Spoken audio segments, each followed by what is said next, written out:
Bismillahirrahmanirrahim. Assalamualaikum warahmatullahi wabarakatuh. Ketemu lagi dengan saya Samsul Omong Gondrong di channelnya Samsul Omong Gondrong Nugra Official. Di video kali ini saya akan membahas kenapa sih usaha sound system itu kok tidak menguntungkan. Nah, ini yang sering kita rasakan sebagai owner sound system. Dan ada juga yang merasa usaha sound system ini sangat menguntungkan, dan kebanyakan merasakan usaha sound system ini kenapa tidak menguntungkan. Oke, kita simak dan kita bahas videonya sampai tuntas.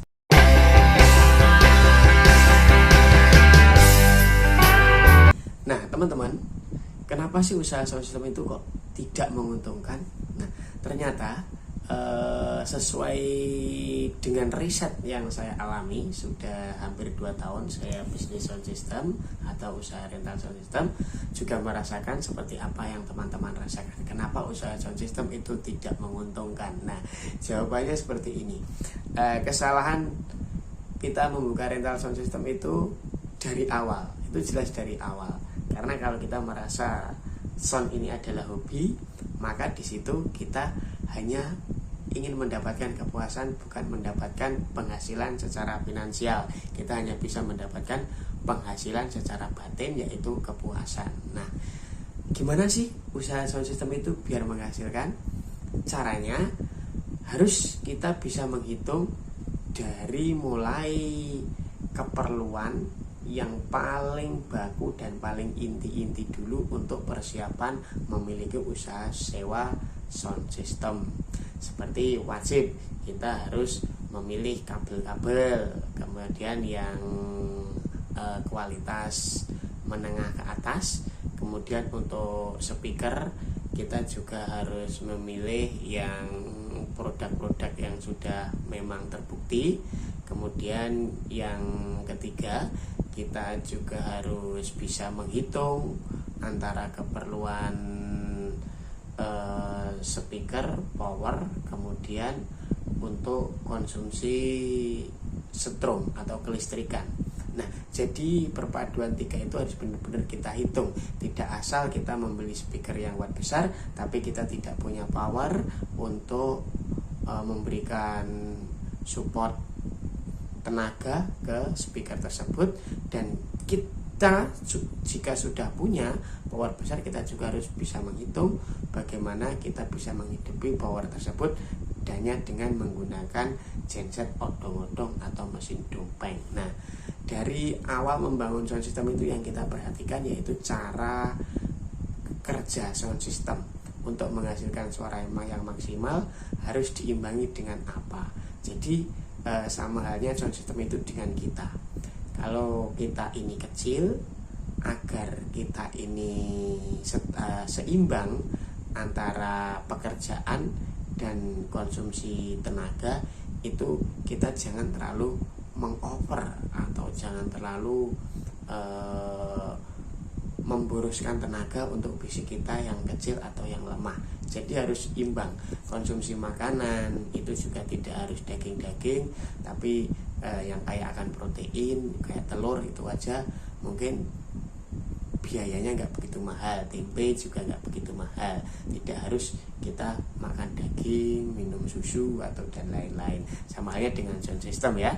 Jadi mungkin teman-teman paham, bisa membandingkan antara kita dengan sound system. Oke, kalau misalnya kita membeli dengan watt kecil yang tidak memerlukan strom begitu banyak, tapi sudah bisa mengcover speaker yang kita miliki, kenapa harus watt besar gitu? Jadi harus diimbangi, speakernya wattnya kecil, powernya juga wattnya tidak terlalu besar, dan stromnya juga tidak terlalu besar.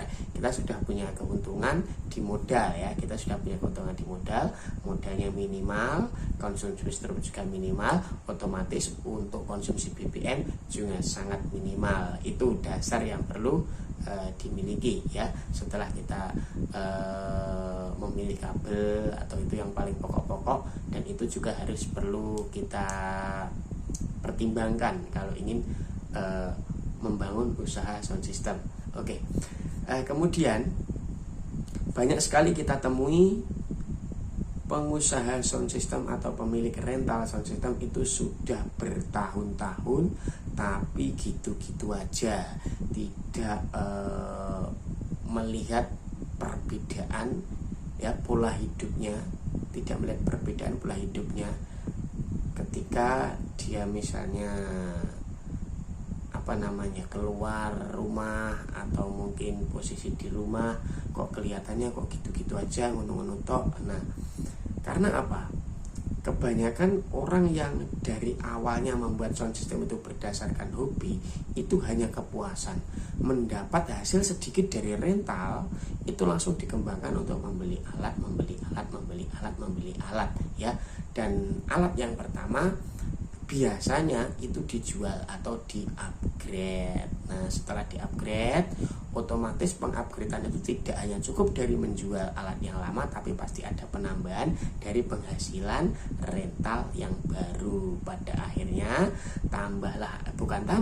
gantilah alat yang lama menjadi alat yang baru, tapi untuk aset yang dimiliki hitungannya tetap satu set hanya dengan model terbaru atau mungkin watt semakin besar.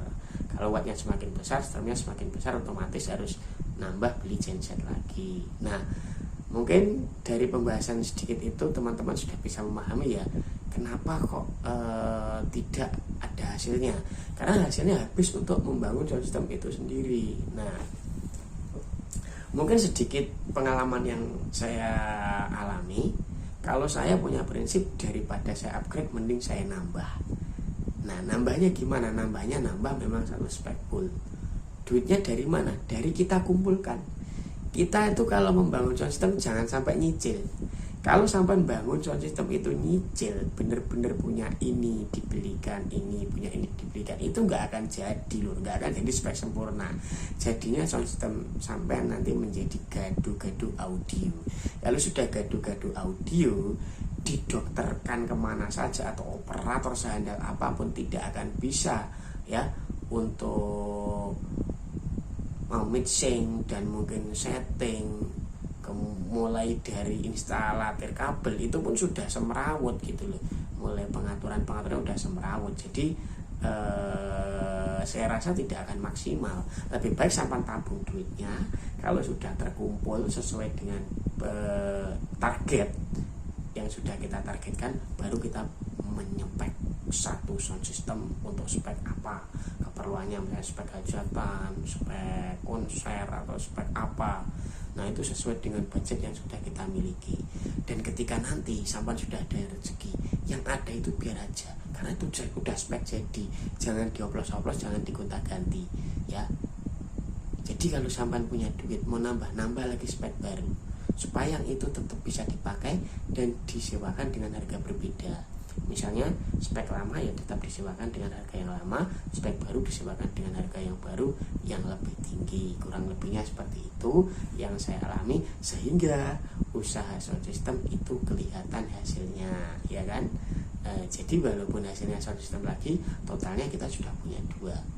Kalau untuk memulihkan dari harga modal, yang memulihkan dari harga modal, atau mungkin kita pengen sound system itu menguntungkan bagi kita, kalau tidak ada subsidi silang dari usaha lain, mungkin akan cepat out untuk usaha sound system sendiri. Mungkin buat teman-teman yang sudah senior atau pakar di bisnis rental sound system, mohon maaf jika ada kesalahan. Buat yang pemilik rental pemula, mungkin ini sedikit bisa menjadi bahan pertimbangan bagaimana Anda biar bisa sukses untuk usaha sound system ya. Di video saya yang ini mungkin pembahasannya masih isinya kurang lebih dengan yang kemarin-kemarin, tapi ini mungkin sedikit lebih saya rangkum supaya teman-teman bisa memahami.